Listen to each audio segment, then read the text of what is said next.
You think a pit bull is scary? You haven't seen anything yet. There is a beast chained in the dark right now that makes Fenrir look like a puppy. This isn't just a myth. Ancient texts warn us about Garmr, the bloody Guardian of Hel who signals the literal end of the world.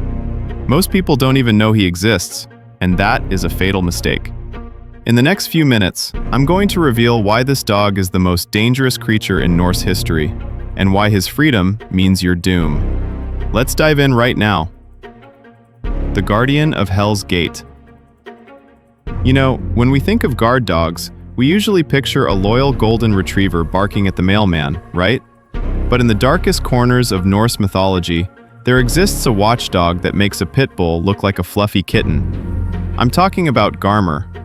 According to the ancient records, Garmr is the hound that guards the gate of Hel, the realm of the dead. Now, just imagine standing at the entrance of a cold, misty underworld, and the only thing standing between you and the abyss is a beast bred for one purpose: to keep the dead in. Honestly, it gives me the creeps just thinking about it. Unlike the Greek Cerberus, who we all know from pop culture, Garmr often gets overlooked, which is a crime because his role is terrifyingly crucial. He isn't just sitting there for show. He's the ultimate bouncer for a club no one wants to visit. The texts say he is inextricably linked to the events of Ragnarok, which means he's not just a pet, he's a ticking time bomb. But here is the thing that really gets under my skin. You might think you're safe because you aren't planning a trip to the underworld anytime soon. Think again.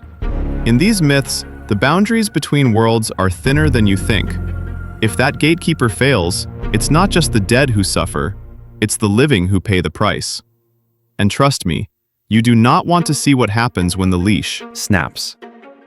Chained at the Gnipahellir cave. So, where exactly does a nightmare like this live? It's not in a cozy doghouse, that's for sure. Garmr is chained at a place called Gnipahellir. It's a cave that acts as the front porch to Hel's domain.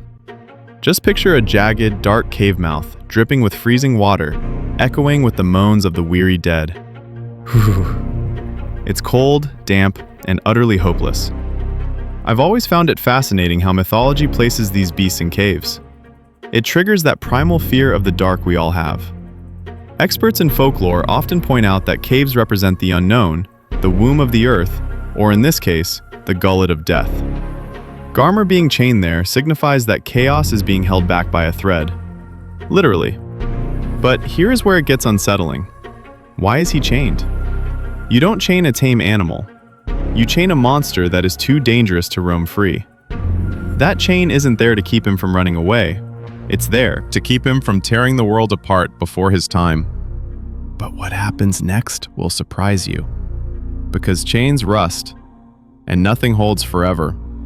If that metal gives way, the safety of the entire cosmos is compromised. It makes you wonder, what are we barely holding back in our own lives, just waiting for a link to break? The Hound with a bloody chest. Now let's visualize this beast. He isn't just a big dog. In the poetic verses, he is often described with a chest stained red with blood. Yeah, let that sink in. A bloody chest. It's visceral, isn't it? It suggests violence is his natural state. It's not clear if that blood is his own from straining against his bonds, or, more disturbingly, the blood of those who tried to cross him.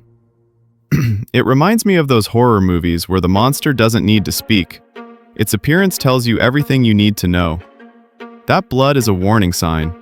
It screams, "Do not approach." In the context of Hel, the realm of the dead, this imagery serves a purpose. It establishes absolute terror. Scholars and mythologists often discuss the blood-stained motif as a symbol of the inevitable violence of death. You can't reason with it. You can't bribe it. Excuse me. But seriously, think about the level of savagery required to be permanently stained red. It implies he is constantly in the middle of a slaughter. And here is the unsettling part. He hasn't even started his main job yet. That blood is just from the warm-up. If he looks this terrifying now, imagine what he looks like when he's actually angry. Garmr versus Fenrir, the identity mystery. Okay, here is where things get a little nerdy, but stay with me because it's a huge debate. There is a lot of confusion between Garmr and Fenrir, the giant wolf. Some people think they are the same entity. I mean, they are both giant canines, both bound, and both break free at Ragnarok. It's easy to mix them up. But here is my take on it. While Fenrir is cosmic chaos, the wolf that swallows the sun, Garmr is strictly the guardian of the dead. He is localized terror versus Fenrir's universal destruction. Yet, the similarities are undeniable. It's like arguing whether a hurricane or a tornado is worse. Either way, your house is gone. This identity crisis adds a layer of mystery. Are they two sides of the same coin? Some experts suggest Garmr is just a hypostasis of Fenrir, a fancy way of saying another version. It makes you question the nature of these myths. Were the Vikings just terrified of big dogs? Maybe, but consider this. If there are two giant monsters breaking loose instead of one, our odds of survival just drop to 0. It's not just one apocalypse, it's a double feature. And frankly, I don't think anyone is ready for that kind of tag team. The howl marking Ragnarok's beginning. Listen, can you hear it? In the myths, the signal for the end of the world isn't a trumpet or a bell, it's a howl. When Garmr howls from Gnipahellir, it's the sound that shatters the peace. It means the chain has snapped. It means Ragnarok, the doom of the gods, has officially begun. There is something so primal about a howl. It cuts through everything. Imagine waking up in the middle of the night to a sound that vibrates in your bones, telling you that society, order, and life as you know it is over. That is the power Garmr holds. He is the alarm clock for the apocalypse. Social proof? Well, look at how every culture fears the call of the wild. We are programmed to fear the predator in the dark. Garmr's freedom is the catalyst. Once he is loose, the armies of the dead march out of hell. This is the part they didn't tell you in school. It's not just a battle of gods, it's an invasion. And that howl? It's the last thing you'll hear before the chaos swallows you whole. It makes you realize how fragile our safety really is. One sound, one broken link, and it all comes crashing down. The deadly battle against Tyr. It's fight night! When Ragnarok hits, everyone pairs off for a dance of death. Thor fights the serpent, Odin fights the wolf. But Garmr? Garmr picks a fight with Tyr. You know Tyr, the bravest of the gods, the one who sacrificed his hand to bind Fenrir.